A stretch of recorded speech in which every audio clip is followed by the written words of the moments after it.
Hello, and thank you for joining us on Giving Voice to Depression. I'm Bridget. And I'm Terry. More than 350 million people worldwide suffer from depression, but you do not have to have it yourself to be affected by it. Its prevalence pretty much guarantees that someone you care about battles its darkness. This podcast tries to shine some light into that darkness. We're not experts, and we're not therapists. We're sisters and best friends who live with depression and are committed to encouraging healthy, healing conversations about mental illness. Episodes in this season are made possible by a grant from the Charles E. Kubly Foundation, which is dedicated to bettering the lives of those affected by depression. We are solely responsible for podcast content. Hey, Terry. Hello, Bridget. How you doing? Good. You? I'm glad to be here because between the podcast, social media, and all the community outreach that we do, I think it's fair to say that you and I probably read more and discuss depression more than the average person. Agreed. But even after talking to so many therapists, people, doctors, researchers, reading countless books, and trying to keep up with the ever-changing, or should I say slowly changing, mental health news, we still can't answer the basic fundamental question of what causes depression. Frustrating. It's not to say that on any given day there's not some definitive piece of research published, but it also might contradict the esteemed piece that was published just the day before. That's right. That's why we so appreciated when we saw the WebMD, which is an online source we trust, define depression as an extremely complex disease that can occur for a variety of reasons, including no apparent reason at all. Yeah. The site also lists numbers of factors that may increase the chance of depression. And it's a long list, including trauma, abuse, certain medicines, conflict, death or loss, genetics, substance abuse, serious illnesses, or major life events.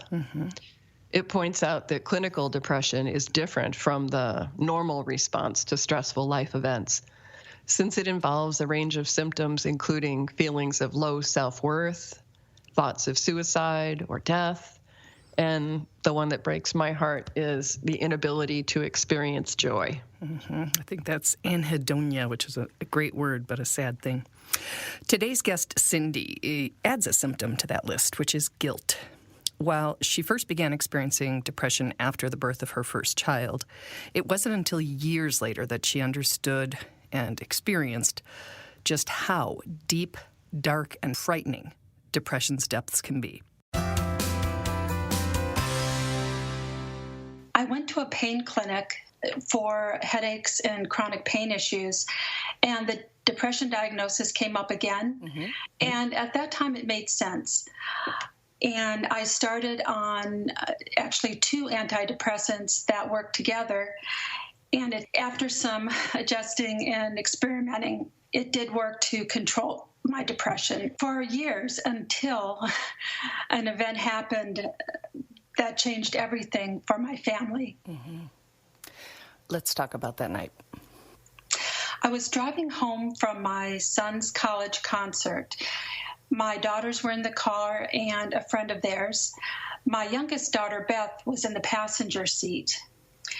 And they were all sleeping. It was late at night.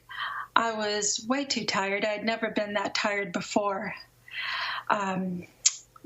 I woke Beth up, my youngest daughter, to help me stay awake, but I woke her up too late, just in time to see me.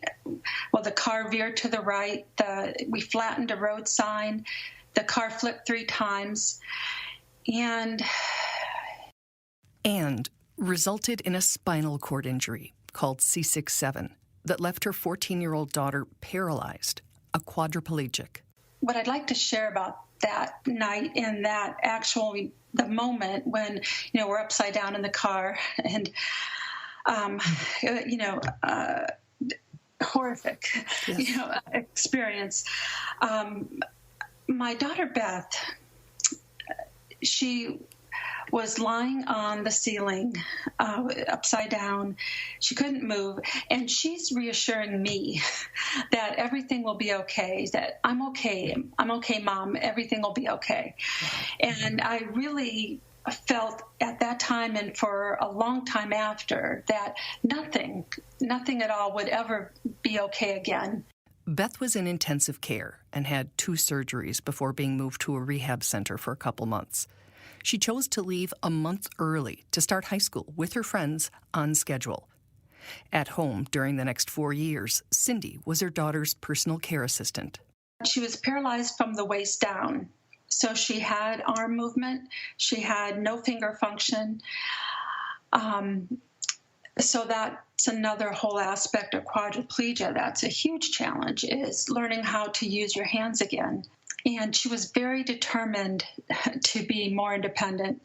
Witnessing that determination, Cindy was caught between wanting to encourage her daughter and wanting to have what she considered realistic expectations for her. That inner conflict was just one of many for Cindy, as she silently and solo was fighting hard for her own recovery.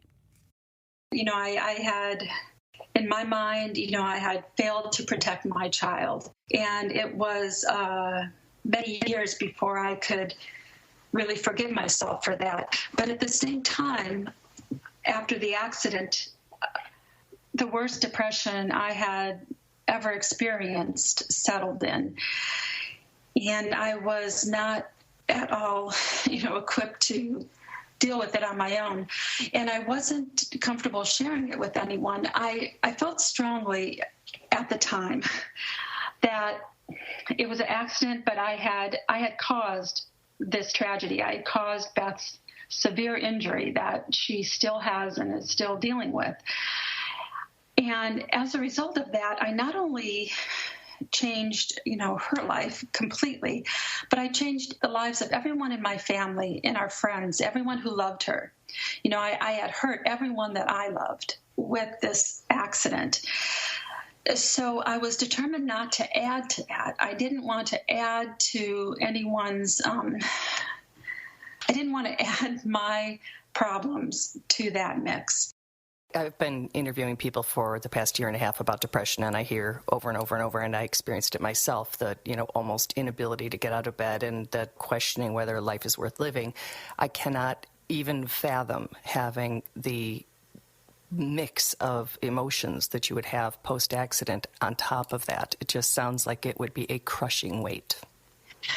Yes, and I think the one thing that kept me going those first few years was the fact that I was needed. I was Beth's person, and I wanted to be. And so that was the thing that actually enabled me, to get out of bed and put that foot in front of the other. But I wasn't taking care of myself. It was a really tough time physically as well as mentally. I have chronic pain issues, and those were just all flared way up, as you'd expect. Not sleeping well, the whole shebang of it all. The other aspect of my mental health at that time is I didn't feel worthy. It was sort of like the lies that depression tells us, as I'm sure you understand that, I somehow deserved this. I think it tied in with the guilt. So that was part of it for me too. We are focusing on Cindy here, not to minimize Beth's experience, but because our focus is depression. And we know that many listeners struggle with guilt and self-forgiveness for actions, perceived actions, or inactions that span the spectrum. Also, amazingly, her daughter didn't experience depression. She was happy. She's the happiest person I know, and that's been true since about a year or so after her accident. She just kind of latched onto life, and she made opportunities for herself, and we just had incredible experiences. We traveled the world. She was on the Paralympic swimming national team. I don't want to suggest that anything was easy. because it wasn't. Even swimming was years, many years of failure, actually, to get to the point where, she could swim a lap. So I guess that's one of the reasons why I'm passionate about sharing our story. So much of what happened to us was unexpected. And even though the story starts, with a kind of that unthinkable tragedy, after that, there really was a lot of serendipity along the way. There was also, very understandably, a level of depression and darkness that required a lot of time and professional help to crawl out of. Yeah, even right after the injury, my doctor doubled the doses on my 2 antidepressants, and it didn't make a dent. So it was a long time before medication was an effective treatment again. But I did do the weekly counseling, and, even that was very difficult for me for a long time because, all week I'd be just working my hardest to suppress it all. I don't want to cry in front of anyone. And then I'd get to these sessions and it was just like, wow, it was like to talk about it and to let it out. I'd often sit in the parking lot for a long time just to calm down enough to go home.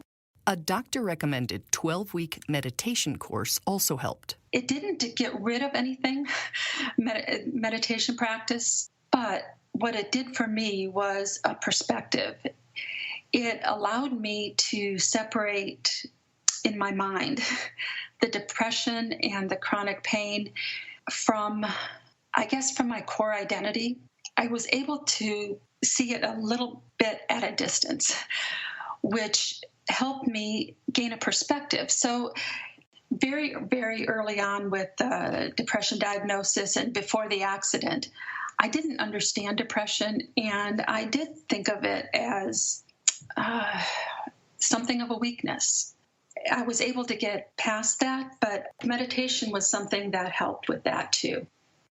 And the biggest help, the thing that's really hard to live without, hope. When I think about helping others or advice for others, I always come down to the hope issue. I think that being there for someone who is struggling, listening, encouraging them to talk if they want to, I think those things are priceless. And I'm sure that my healing process would have been much quicker if I had reached out to people I love about my struggle. So my thoughts are to anyone who is struggling is to share and to find people to listen. And I think that alone is a big step in the right direction. The other thing is never giving up, because that's something I learned from my daughter. Failure isn't easy, and I struggle with it. But I've seen through her and through many people we've met through our travels and in the disability community that never giving up is the key to really getting where you want to go. So, if, like us, you did not expect this interview to be so hopeful, hold on to your hats. Beth is now 32. She not only lives independently, but she graduated from Harvard, where she competed on the varsity women's swimming team before heading to Stanford to earn her law degree. She now works as a healthcare policy lawyer in Washington, D.C., and is planning her spring wedding. It's wonderful to see how the story resonates with people, even beyond mental illness and disability. The fact that you can go through something like that and be at such a low place you never could have imagined, and you can find your way out of it. That's what I'm hoping to share with people, that there is hope even when it really, really feels like there isn't any. And with that, Cindy and I said our goodbyes and thank yous. Then she blew my mind by adding, and I guess one more thing is, after the accident, we had no clue at all. None of us, even Beth.